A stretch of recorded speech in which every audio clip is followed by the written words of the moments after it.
Ek sit nou vanmôre hierso en ek probeer uitwerk wat sê jy oor 'n leraar wat almal reeds ken.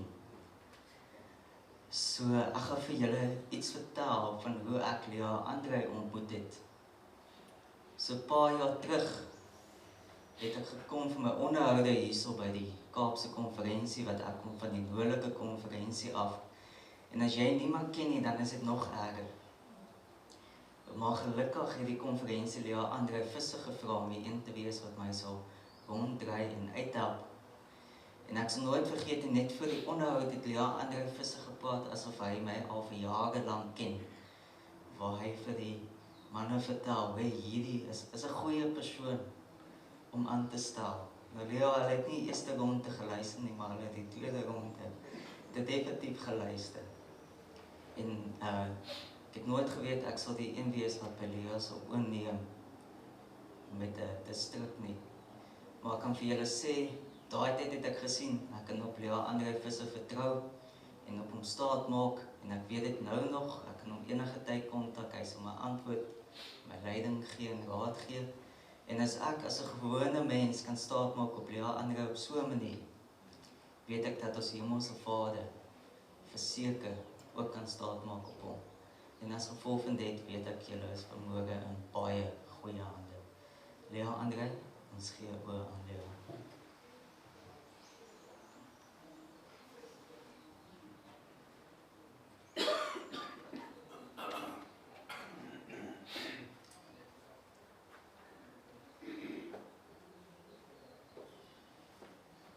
So as julle vanoggend gedink het, julle gaan vir leraar Dr. Loon Horen kry, ek het my bes te probeer om soos hy te lyk vanoggend. Ek is nie hy nie. So vergewe my, ek is op die laaste oomblik is ek gevra om in te staan vir hom as gevolg van onvoorsienbare omstandighede. So ek gaan vanoggend, wat ek moes in Engels gepreek het, gaan ek vertaal na Afrikaans. En ek is 'n PK, vir die manier wat nie weet dit is nie, is 'n predikantskind, leraar Andrei. Ons kom uit geskiedenis uit van Adventisme, arm groot geword, en trots daarop. My preek vanoggend se tema of se titel is 'n tydlose stem. Ek gaan vanoggend 'n bietjie kyk na 'n hermeneutiese benadering tot die ek is. So as ek my toelaat vanoggend, gaan ek so 'n bietjie eksegese doen op twee die mees verklarende tekste in die Bybel. Ek vind dit in Johannes 8 vers 58. So, julle gaan nie 'n bord afleiding hê vanoggend nie, so op my hoor. Die PowerPoint het ek laas nag middernag het my rekenaar gesê hier toe nie verder nie.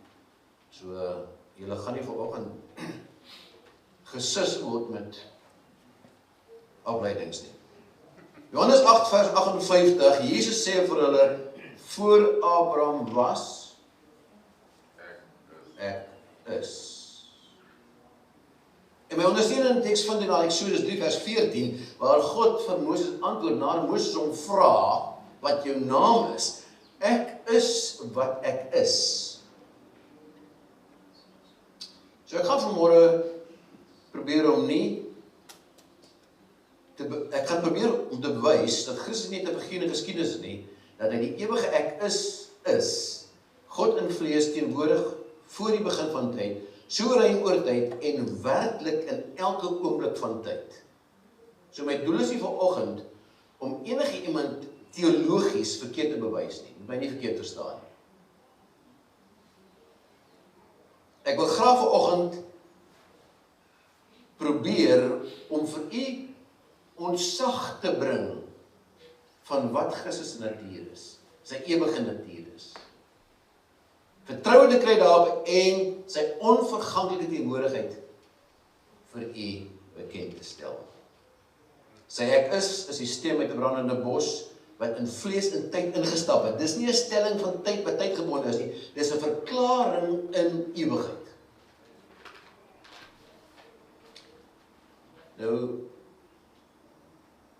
ek het dis weer gesê, predikantskind, ons het nie die voorreg gehad van uitspattige vakansies nie. Ons vakansies was ouma se plaas, die eenvoud van ouma se plaas. Dit was ons vakansies. Nou ouma se plaas, huis, was 3 rondavels. 2 slaapkamer rondavels en 1 eetkamer rondavels. En tussen die 2 slaapkamer rondavels was die sitkamer gebou gewees. En tussen die sitkamer, 2 rondavels en die eetkamer rondavels was die kombuis, die senter van alle plaashuise. Die kombuis was so groot, die hele 3 rondavels kon binne die kombuis pas. Die tafel in die kombuis alleen kon 20 mense huisves. En ek kon onthou dat hy baie keer vol gesit het. In die een hoek 2 koolstowe, daai regte brandkoolstowe. In die ander hoek 3 yskaste. Ouma kon kook.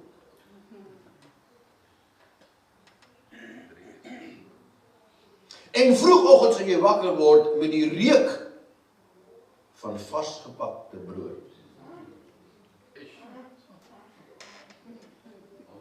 Wat in die oentjie buitekant, die modderoentjie gebak was. In die modderoentjie. Ek sien hom daar staan. Agter vuur gemaak voor broodjie. En hang daai broodreek so in die lig. Nou gewoonlik wanneer ek daar by die plaas aankom, ek moes deur die sitkamer na die rondabel slaapkamer waar ek my 12-jarige moe siel kon laat rus kry die aand. En ek moes by die ouma klok, die grand klok, daai ene wat daar staan, die staan horlosie moet ek verby gaan. En glo my, vir die eerste paar aande het jy wakker gelê en geluister na die kwartuur, die halfuur, die 3/4, dan die uurklok. En as jy hoor is van 12 sla, dan weet jy dis middernag. En jou oë kan nie meer oop bly nie, want uiteindelik val jy van nature aan die slaap. En vir aande luister jy na hierdie horlosie en jy kan nie geslaap. Uiteindelik het my moe siel die ritme van hierdie klok begin aanneem. En die asemhaling van die huis het deel geword van my slaappatroon. 2 weke gaan ek huis toe. Vir nagte lê ek wakker en wag vir die klok om te slaan. Ouma se huis het 'n asemhaling gehad wat so eie was. Ek het 'n kort gelykenis geskryf wat ek graag aan u wil lees. Ek noem dit die paradoks van die horlosiemaker. 'n Gelykenis buite tyd. In 'n stil vallei, omring deur fluisterende heuwels, was daar 'n dorpie wat geleef het volgens die ritme van so 'n horlosieklok. Dit was die hartklop van die groot horlosietoren in die middel van die dorpie van Eldoret. Wat is 'n gelykenis? Storie agter 'n storie, né? Ek hoop julle is wakker genoeg om die storie agter die storie te kry. Goed. As ek te vinnig gaan, moet julle my net, sal ek begin. Hy het oorgestaan as enige kerktoring, sy vergulde wysers was soos kwashale van ewigheid oor die dorpsplein. Nooit 'n kwartier, nooit 'n halfuur, nooit 'n uur slaan gemis nie. Hy het getik deur storms, hy het getik deur oorlog, deur geboortes, deur begrafnisse, sonder huiwering, het die horlosietoring sy werk gedoen waar volgens sy ontwerp en gebou was. Uur na uur het hy die tyd waarhede uitgebasyn oor die dorpsplein, sodat elkeen wat gewillig was om te luister, dit kon hoor en sou hulle kies, hulle lewensdae volgens beplan. Die dorp het geglo, selfs die sterre het gestop om te luister. Kinders het hulle lewens gemeet aan sy klokslae. Geliefdes het onder sy skadu ontmoet, boere het gesaai en geoes volgens sy tyd. Ouer mense het gesê, hy asem die wysheid van die wêreld en niemand kon meer sy ontstaan onthou nie. Eendag vra 'n seentjie, Leo, met wilde blonde krulhare, vrane blou oë soos die hemelruim, vir die dorpsou wyse man. Wie het dit gemaak? Die ou wyse man bog rig, kierie in die hand, gekleen so 'n motgevrete blou jas, skemer glimlag tussen jare se stofpaaie plooie, wat hangbange tot gevolg gehad. Gaan sit en tuur na Leo, asof hy lank al vir hierdie vraag gewag het. Ons noem hom die horlosiemaker, fluister hy.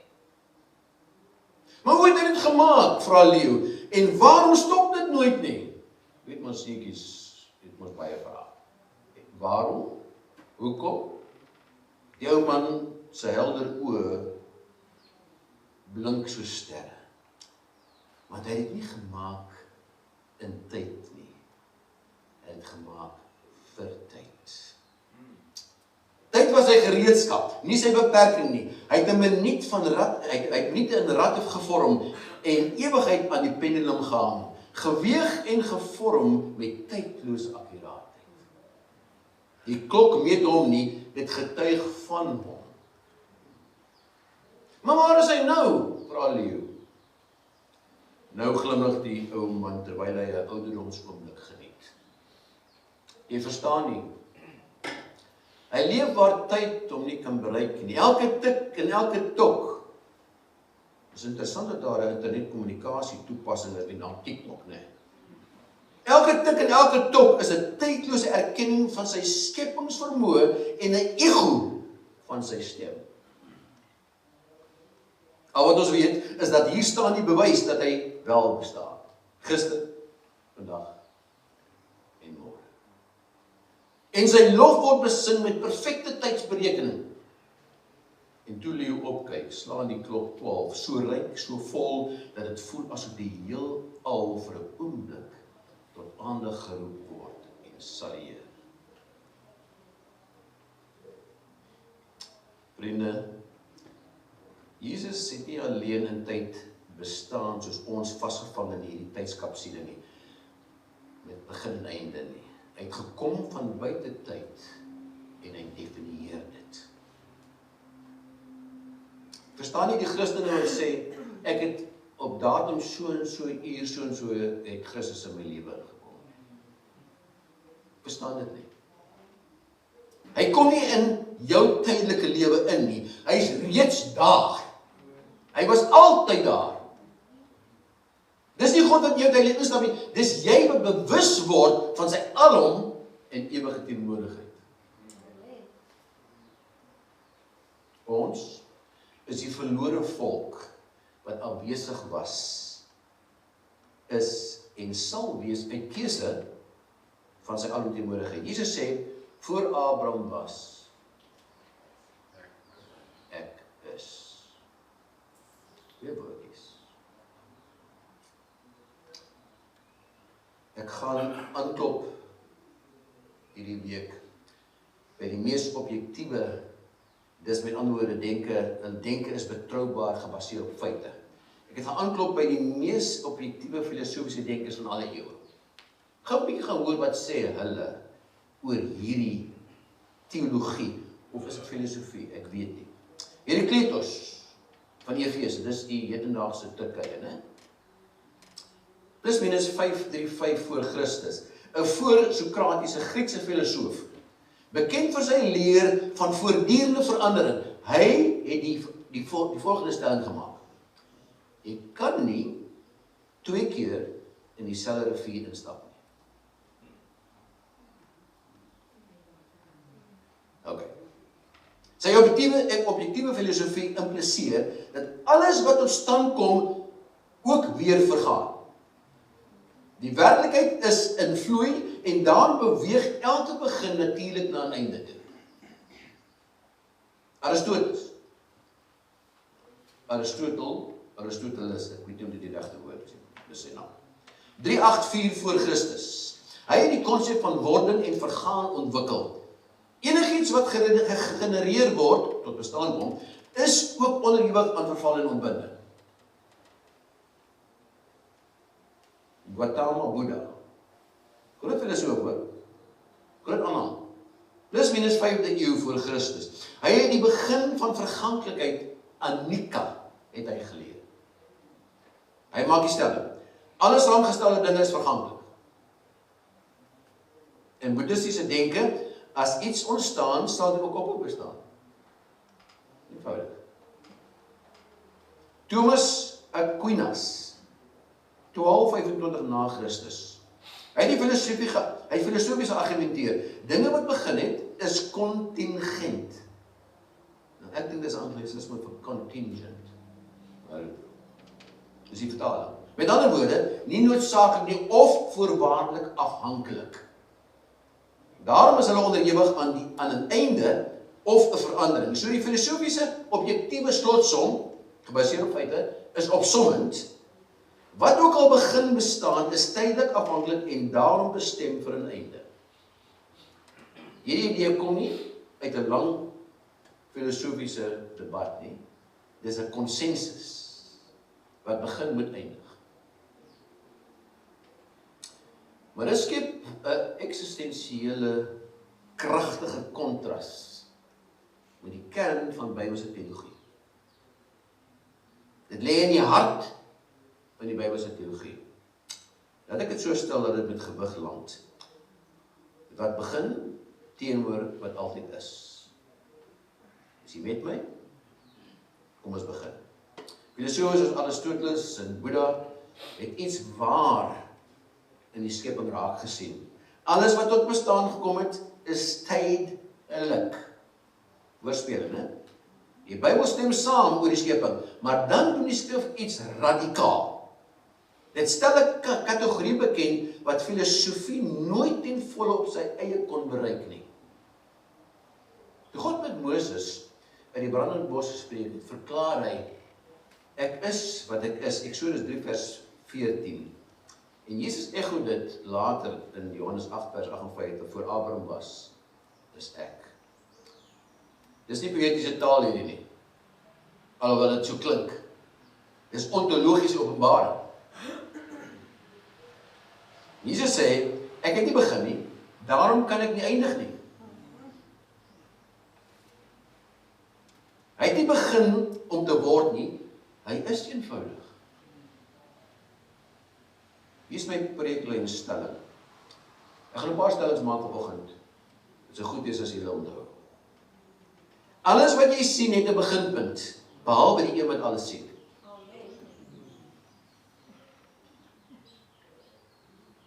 Die Bybel open met hierdie teksvers. Genesis 1 vers 1. In die begin van die hemelnadigskap. Daai een frase. Die heelal het 'n begin gehad. En daarom is dit nie ewig nie. As dit 'n begin het, kan dit nie ander net bestaan nie. Die stem, dit stem ooreen met filosofiese insig, maar die skrif gaan verder. Die skepping is nie net tydelik nie, dit is afhanklik. Handelinge 17 vers 28 sê, in hom lewe ons, beweeg ons en is ons. Amen? Hier is my preeklynstelling weer. Goed dat jy dit onthou.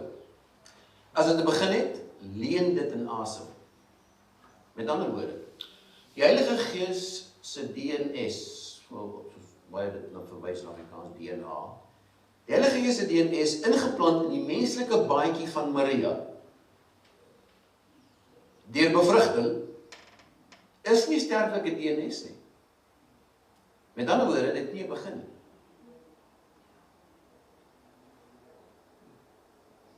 Die gevolg is, die menslike baadjie is die einde onvermydelik vir die menslike baadjie. Maar vir die goddelike saad is dit nie. Jy moet bybel, baie vroeg weet. So die skrif bevestig wat filosofie waargeneem. Hebreërs 9 vers 27 sê, dit is die mens bestem om eenmaal te sterwe en daarna die oordeel. Alles in die geskape orde verouder, vergaan en sterf. Selfs die kosmos. 2 Petrus 3 vers 10 sê, die hemel sal met gedruis verbygaan en die elemente sal verbrand en vergaan. Die horlosie het begin tik. Tik-tok. Die oomblik toe die skepping begin bestaan het. Kom ons keer terug na daardie brandende bos. Daardie waarheid. Vertering van aard, dog die bos brand nie uit. Hy bly staan. Eksodus 3 vers 2. Daarom verskyn die engel van die Here aan hom in 'n vuurvlam uit 'n doringbos. En toe hy weer sien, brand die doringbos in die vuur, maar die doringbos word nie verteer nie. Toe die Here sien, vers 4, dat hy nuuskierig nader kom, toe roep God na hom uit die doringbos en sê, Moses, Moses. En hy antwoord hom, hier is ek.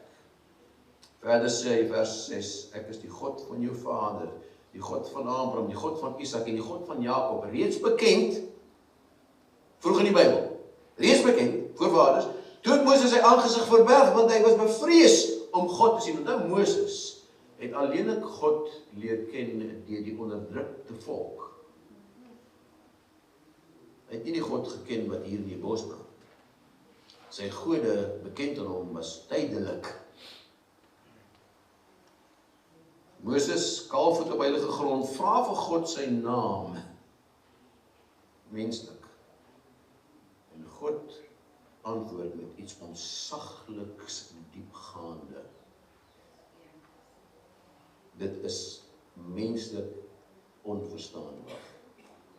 Ek is wat ek is. Vriende, dis nie 'n naam soos Ramesses of Zeus of Ra nie. Tydelike tydgebonde gode nie. Dis 'n realiteitsverklaring. Ek is. Altyd bestaan, nie gemaak nie, nie begin of einde nie, nie aan die word nie, net is. Hy is die selfbestaande God, die ongeskape skep, laat ons mense maak, na ons gelykenis, moet asseblief nie struikel oor hierdie dinamiese stelling nie. Ek is. Kom ons bring gou 'n paar eeue vorentoe. En luister na Jesus se eie woorde. Kom ons gaan daar na die dag toe ewigheid, ek is, die tempel binne gestap het. Ek het weer 'n kort illustrasie hierso. Stel jou voor, 'n ou grys man, grys baard, verfbevlekte wit jas, stap die Louvre in Frankryk, Frans. Stap in Frankryk en wys daar na die Mona Lisa. Baie bekende skildery. Wys die Mona Lisa en hy sê daar, ek het dit geskilder. Nou hy kan net een van twee mense wees. Hy het of die organiese siekte van die brein, dementia, of hy is die meesterkunstenaar brein van alle eeue, Da Vinci. Jesus wys na die geskiedenis van Israel en hy sê, ek het daardie storie geskryf. Nou moet jy self besluit, Lena, waansinnige, of die Here God.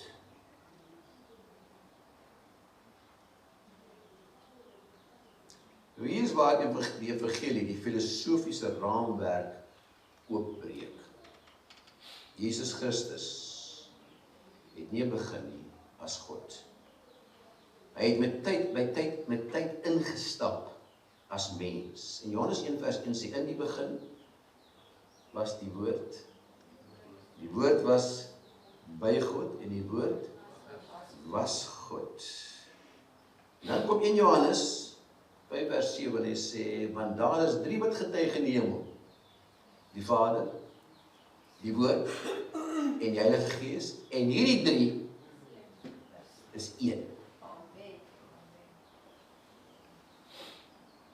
Jy wat nooit begin het nie, in die wêreld binne gekom, wat begin het en aan die einde moet kom. En hier is die keerpunt, sonder Christus wat begin, eindig. Maar in Christus wat begin, eindig nooit. Johannes 3 vers 6, want so lief het God die wêreld gehad, sy enige gebore seun gestuur het. Die ewige lewe is nie net 'n lang lewe nie, dit is, hier is my anderstelling, deelname aan die lewe van die een wat nooit begin gehad het nie, en nooit 'n einde sal hê nie. Deelname. Hoe raak jy 'n aktiewe kerk?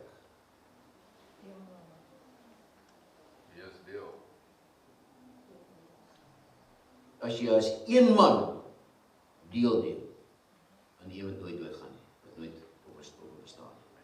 As een liggaam, eenheid, dan is jy 'n aktiewe kerk. Hier is nog gestel. In Christus word jou einde nie uitgewis nie. Dit word verander in 'n begin wat nooit eindig nie. En ek kan kies om nooit te eindig nie. Hier is die finale kontras. Kategorie en werklikheid. Skepping het te begin, dit sal eindig. Mens sonder Christus het te begin, sal vergaan. God het nooit begin nie, sal nooit eindig nie.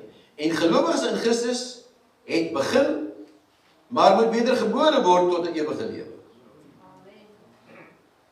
Nou terug na die dag toe ewigheid die tempel betree het. In Johannes 8 staan Jesus voor die godsdienstige leiers. Dis 'n vurige debat. Glo my, dit was 'n vurige debat. Hy verwys na Abraham, voor Abraham was. Nou geliefdes, jy moet hom mooi verstaan. Om net Abraham se naam te noem in die Joodse teenwoordigheid. Net om sy naam te noem is om oor die fondasie van hulle geloof te stap. Hulle verbond te vertrap, hulle geskiedenis te verkragt, alles wat hulle definieer as 'n uitverkore volk te bevraagteken. En dan te verklaar, ek het dit geskryf.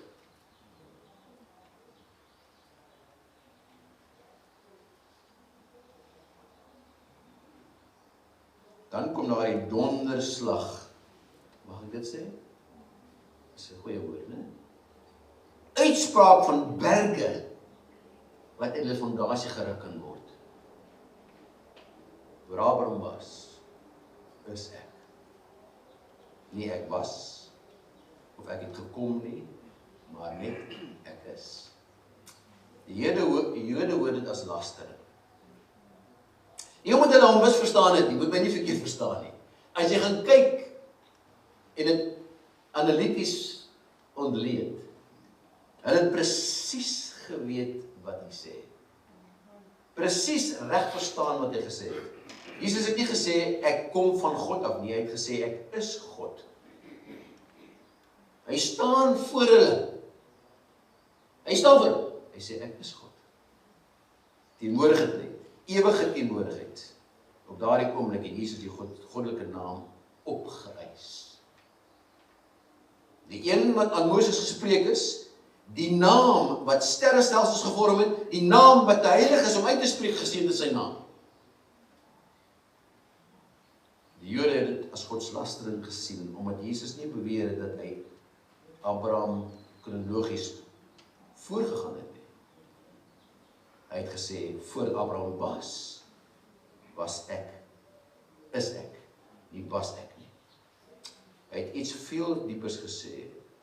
Dit was nie verlede tyd nie, dit was nie ewige tyd nie. Dit was nie verlede tyd nie, dit was ewige tyd. Hulle het klippe opgetel om dood te maak. Hoekom? Nie omdat hulle gedink het Jesus het 'n fout gemaak nie, maar omdat hulle hom perfek verstaan het, omdat hulle presies geweet het dat hy wat hy bedoel het. Hy het nie beweer dat hy 'n profeet is van God nie. Hy het beweer dat hy God self is. Nou terug daar na die brandende bos toe. Daar op die berg Horeb, aan die brand met goddelike brandstof, maar die verteer. Dis nie 'n skouspel nie, dis 'n simbool van God se ewige bestaan. En hier is die parallel. Jesus staan vir die godsdienstige elite en verklaar in wese, die vlam wat jy op Horeb, beter bekend as Sinai, berg Sinai gesien het, daardie vlam, ek is daai vlam. Sien jy die by mekaar kom? God wat Moses in die wildernis ontmoet het, by die brandende bos, staan voor julle. Hy sê, ek staan nou hier voor julle en ek loop die stofpaaie van Judea. Ek is hier. Die een wat slawe na vryheid geroep het. Geliefdes, roep nou na u en na my. En as hy nie antwoord nie, is u nie 'n aktiewe kerk nie. En dan het jy die verkeerde boodskap. Jesus is nie 'n gewone leraar nie, hy is die ewige vlam in menslike vel. Die ek is, het sandale gedra. Wat 'n stelling. God sal homself bekend as aan Moses, vers 14, Eksodus 3 vers 14. Ek is wat ek is, nie ek was of ek sal wees nie. Vriende, met hierdie verklaring het die ewige tyd betree. Hy spreek nie net die waarheid nie, hy is die waarheid. Hy wys nie net na die weg nie, hy is die weg. Hy gee nie die lewe nie, hy is die lewe, want hy is die ek is. Nou en vir ewig. Laat my nou toe weer om 'n kreatiewe gelykenis illustrasie aan julle te deel wat ek geskryf het. Ek hoop julle gaan weer die storie agter die storie kry. Wie van julle geniet 'n goeie boek? Ja, 'n goeie boek. Ons lees nie meer vandag nie, né? Luister dit makliker. Ja, ons gebruik nie meer ons kreatiewe denke nie. Ons verbeelding is vir kinders nog. Hier staat ons al hierdie tools om dit vir ons te doen. Staan jou wêreld van ink en papier voor. 'n Wêreld waar daar geen beperking op die verbeelding is nie. 'n verwersdoek waar elke boom 'n sin is. Elke ster 'n semikolon. En elke karakter 'n penstreep. Hierdie wêreld leef en haal asem binne die bladsye van 'n groot roman. Wat reël vir reël, oomblik vir oomblik ontvou, gebonde deur die wette van tyd en verbeelding. Die karakters kom tot lewe en leef hul lewens in die geloof, in die geleesde woord, die geleesde bladsye toneel, al is wat daar is. Son opkom, son ondergaan, vreugde tot hartseer, geboorte tot begrafnis, klim die trappe van hulle kreatiewe lewe, wat hulle reël vir reël gegee word, asemhaal die lewenslyn in konteks. Hulle praat in die taal wat die skrywer hulle gegee het. Hulle droom drome van wat gevorm word deur die sintaks van hulle storie. Tog ken hulle nie die een wat die veerpen vashou nie. Dan eendag gebeur die ondenkbare. Daar kom 'n nuwe karakter en hy verskyn op die bladsye. Maar iets is anders. Die ink bind hom nie soos die ander nie. Hy loop met gesag van die pen self. Die wind lyk asof hulle hom ken. Die son staan stil oor elke bladsy, asof hy wil kyk. Hy praat en die woorde dra gewig, asof dit van buite die kantlyne van die bladsye weergalm, van buite die beperking van die boekomslag. Hy vertel hulle dinge wat hulle nie kan verstaan nie, van die hoofstukke wat gaan kom, van 'n wêreld buite die omslag, van 'n einde wat glad nie 'n einde is nie. Sommige spot, ander bewe, party glo, 'n paar durf hoop. Want hy is nie net 'n karakter nie. Hy is die outeur van hierdie boek. Ingeskryf in sy eie storie, nie net om dit waar te nie, maar om dit te red. Om op elke bladsy te bloei en te herskryf wat die begin van die begin af verdoem was. Hy loop die perkamentsblaaie of paaie op so geliefde om sy geliefde karakters te ontmoet. Met elke tree begin die storie te glinster met die belofte van 'n verlossing. Die hartklop, die asemhaling van die storie begin sigbaar raak.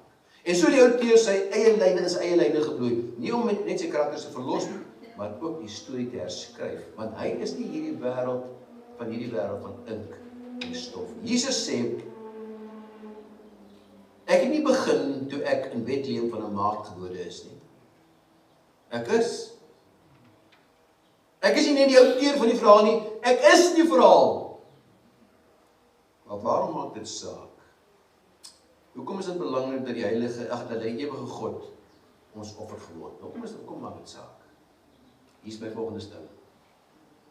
Want net iemand wat nooit begin het nie, kan jou bring na 'n lewe wat nooit eindig nie. Amen.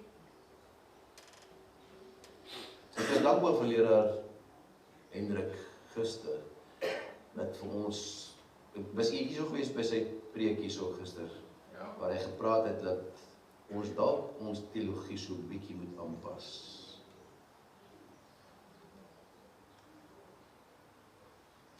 As Jesus net 'n profeet was, kon hy jou inspireer. Maar omdat hy die ek is, kan hy jou verlos. As Jesus die ek is, dan sy beloftes so ewig soos sy naam. Sy genade raak nooit op nie. Sy liefde het nie seisoene nie. Sy barmhartigheid is nie net 'n spesiale aanbod nie. Dankie Vader. Geliefdes, ontmoet vanoggend die ek is in jou nou. In jou wag, ek is. In jou stikkend wees, ek is. In jou vrae, ek is. In jou pyn, ek is. Hy is nie die verlede nie. Vir die verlede, om in die verlede te wees, moet dit 'n einde hê.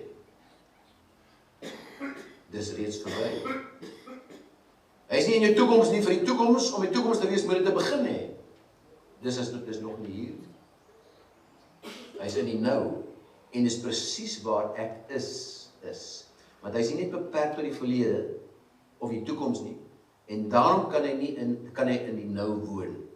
Want tyd beperk hom nie. Voel jy angstig? Hy sê ek is jou vrede. Voel jy verlore? Hy sê ek is jou weg. Voel jy moeg? Hy sê ek is jou rus. Voel jy dood van binne? Hy sê ek is die opstanding en die lewe. Moses het 'n brandende bos gesien wat met ewige vuur gebrand het en nie verteer was nie. Die vuur van ek is het dit aangesteek en dit het bly staan. Hier is die wonderwerk. Wanneer jy met die groot ek is wandel, kan daar dieselfde vuur in jou brand. En jou nie vernietig nie. Maar jou definieer. Jy word 'n getuie van die ewigheid aangesteek deur die liefde wat nie uitgaan nie. Daardie selfde vlam, geliefdes, dieselfde naam, dieselfde krag brand in u en ek vanoggend. Nie om jou te vernietig nie, maar om jou te definieer. Dit is die ewige brandende vlam wat in die wagtende wêreld daar buite in 'n aktiewe kerk wil sien. Dis die ewig brandende vuur wat die wêreld vandag in 'n aktiewe kerk wil sien.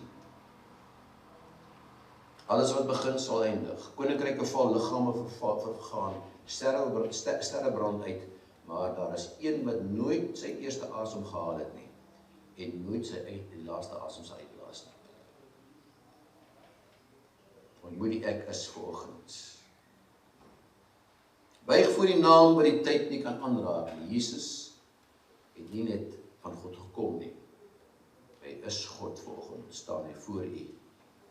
Wanneer jy verdwaal voel in die mis van omstandighede, en ons is almal daar, glo my.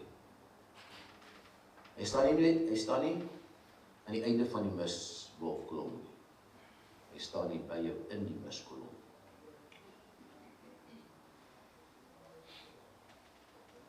En net soos ou staan horlosie met sy tyd ego waarheid my eers wakker gehou het, maar uiteindelik oor tyd deel geword het van die ritme en die asemhaling van die huis.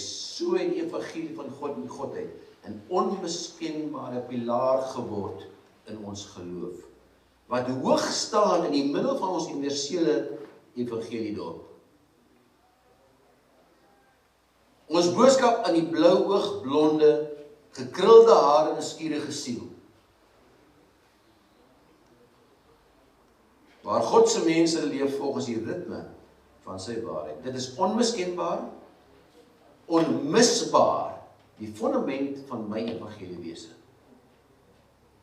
So vreemd soos die klokslag wat my aanvanklik wakker gehou het, het ek uiteindelik vas aan die slaap geraak en niks minder verwag toe ek elke oggend wakker geword het met dieselfde hartklop van 'n God wat die wêreld so lief gehad het dat sy eniggebore seun gestuur het, sodat elkeen wat in die horlosiemaker glo, daardie geseënde oggend kan opstaan wanneer die trompet van God sal blaas. En elke siel wat geglo het, eers uit hulle grafte sal opstaan, na 'n glorieryke oggendervaring, so lank verwagtend in die verkondiging van die volle waarheid.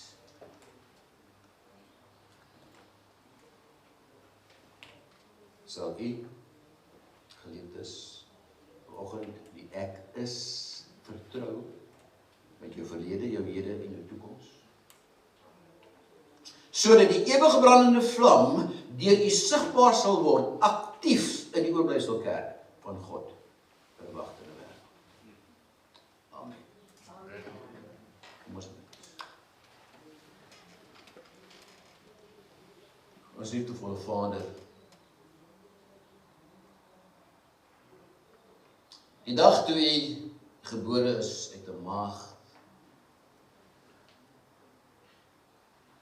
het ons verhaal 'n draai geneem van die goeie.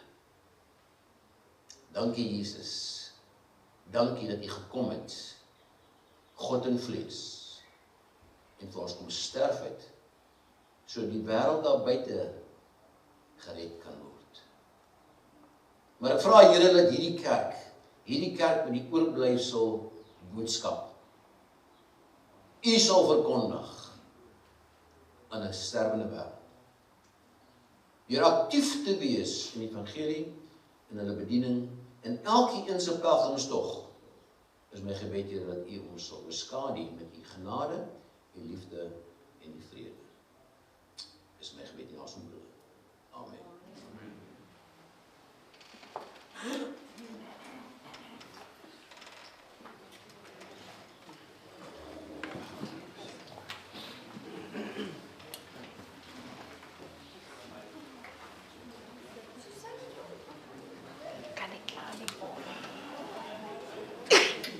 Geen besoek.